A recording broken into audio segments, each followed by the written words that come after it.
Quelle est la différence entre un marché vendeur et un marché acquéreur? Eh bien, c'est ce qu'on va voir dans cette vidéo. Allez, c'est parti!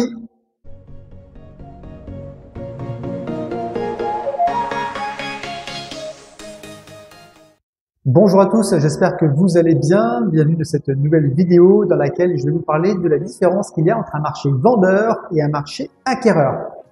Avant ça, je vous invite à vous abonner à ma chaîne en cliquant sur le bouton en bas à droite de votre écran et aussi à cliquer sur la clochette de notification afin d'être notifié justement pour mes prochaines vidéos immobilières.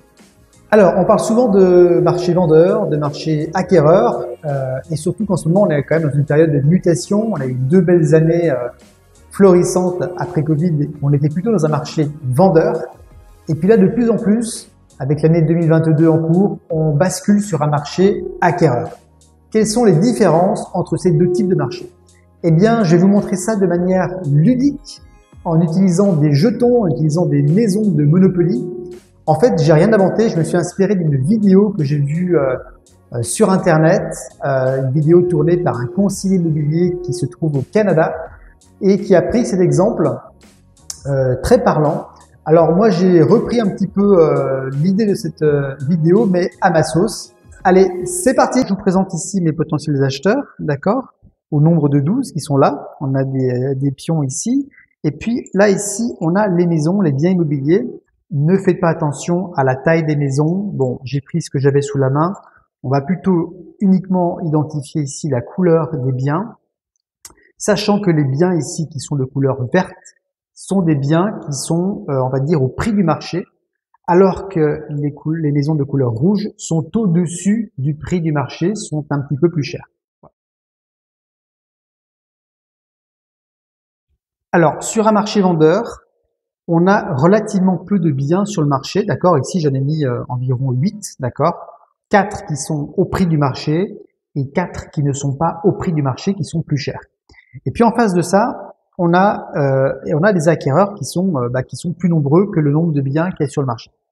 Donc, ce qui va se passer, alors, on est dans une configuration, on va dire, sortie de Covid, année 2020-2021, où on a des biens sur le marché, mais peu par rapport à la demande acquéreur qui est très forte.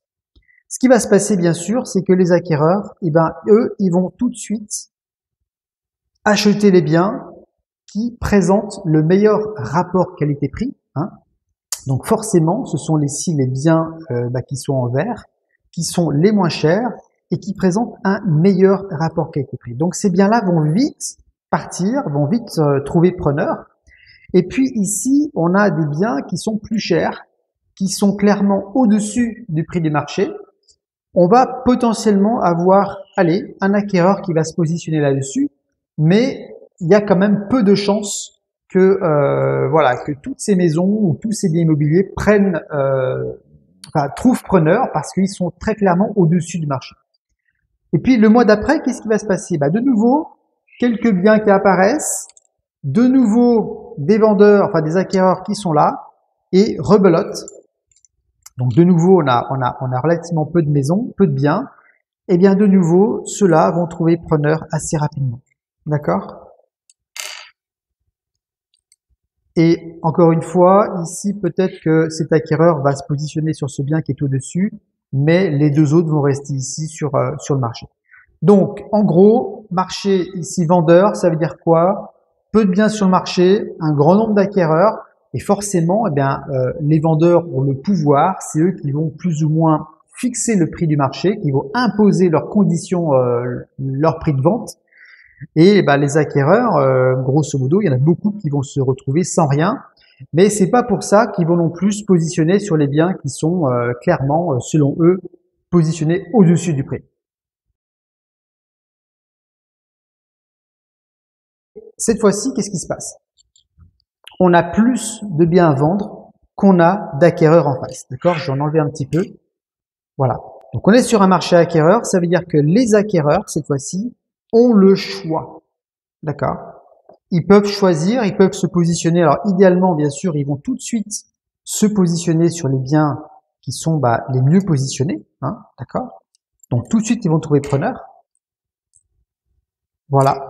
Ça veut dire que ces biens-là, même celui-ci qui est bien positionné, et puis bien sûr tous les autres ici, ne vont pas trouver preneur. Pourquoi? Parce qu'en face, il n'y a plus d'acquéreurs. Et le mois suivant, qu'est-ce qui va se passer?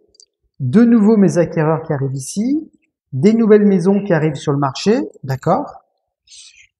Rebelote, on a relativement peu d'acquéreurs, beaucoup plus de biens sur le marché, même chose, d'accord?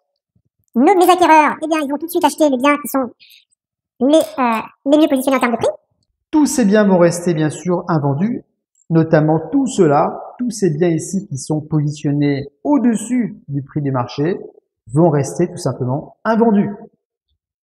C'est pour ça, alors c'est la raison pour laquelle on demande à nos vendeurs de positionner le bien tout de suite au prix du marché. C'est-à-dire que si vous êtes ici, si vous voulez vendre votre bien, vous n'aurez pas d'autre alternative que de venir ici, d'accord, de transformer ici, hop, et on vient là, et là, évidemment, c'est là où on aura le plus de chances de vendre tout simplement son bien immobilier.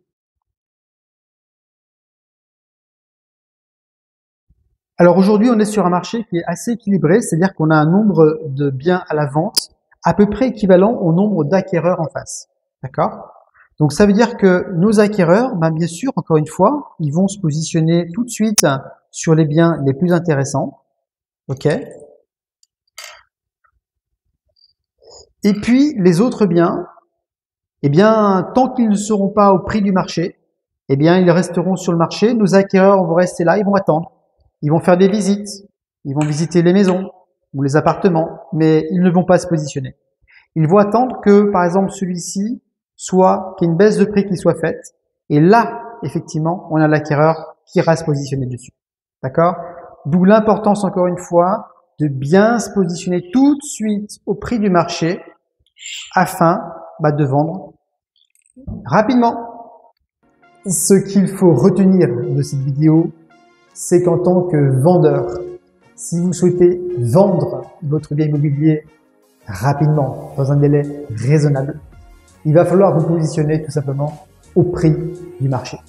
Il va falloir que votre bien immobilier soit de couleur verte.